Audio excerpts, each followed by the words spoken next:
Welcome to the Heavy Spoilers Show. I'm your host Deffinition, aka your friendly neighbourhood spoiler man, and this morning we got our first full look at the upcoming What If series from Marvel Studios.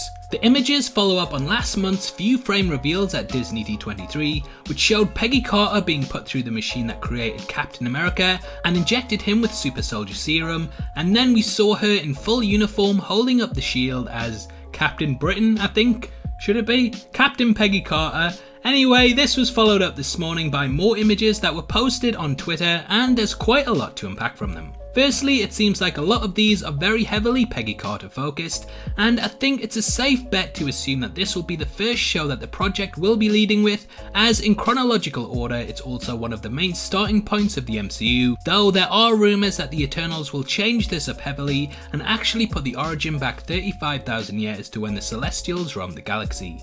In the images we can see what looks to be Steve Rogers, still incredibly skinny, and I think it's safe to assume that he will still feature in the Peggy Carter episode, even if he's just glanced over and cast aside so that Peggy can be the chosen one for the Super Soldier program. He also appears to be in a tank at one point, potentially as part of the Howling Commandos, fighting alongside Captain Carter and taking down what I imagine will be the Red Skull. We can also see Peggy at one point riding on top of what looks to be an Iron Man-esque machine, so this may even confirm the theory that, similar to Steve, Peggy is frozen in ice at the end of the episode, and she could wake up in the present and join the Avengers, perhaps even going on to become their leader, similar to Steve. Sebastian Stan has too been cast in the episode, so I think it's a safe bet that the picture of Bucky that we see will also feature at the end, perhaps setting up the events of an alternative Winter Soldier What If series down the line. However, Bucky and Peggy didn't really have the relationship that he and Steve did, so I can imagine that if they do go that route,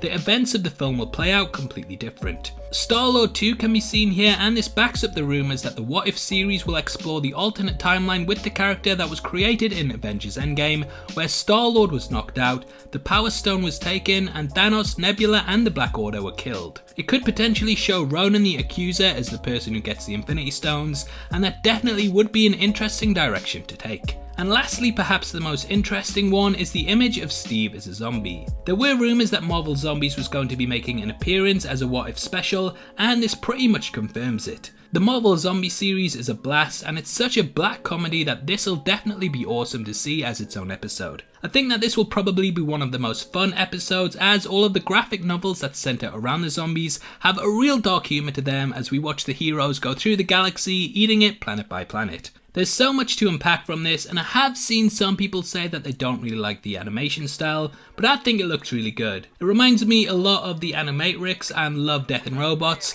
and I think that the fact that Marvel have brought together the full cast of the films that each spin-off is based on will lead to the shows being very high quality. Obviously, I'd love to hear your thoughts on these images and which episode out of them that you're looking forward to the most. Comment below and let me know, and if you enjoyed this video then please check out my breakdown of the top 10 most powerful quotes from the MCU. I go over the lines that impacted me the most, so it's definitely worth checking out if you want to trip down memory lane. If you want to come talk to me about movies, TV shows, games and comic books, then you can follow me on Twitter at DeffinitionYT. It's the best way to get in touch with me, and it's the perfect place to suggest new videos and content, so hopefully I see you over there after this. This is a channel for people who are super into superheroes, so if that's the kind of thing you like, hit subscribe. Thanks again for taking the time to watch this. I've been Deffinition, you've been the best, and I'll see you next time. Take care, peace.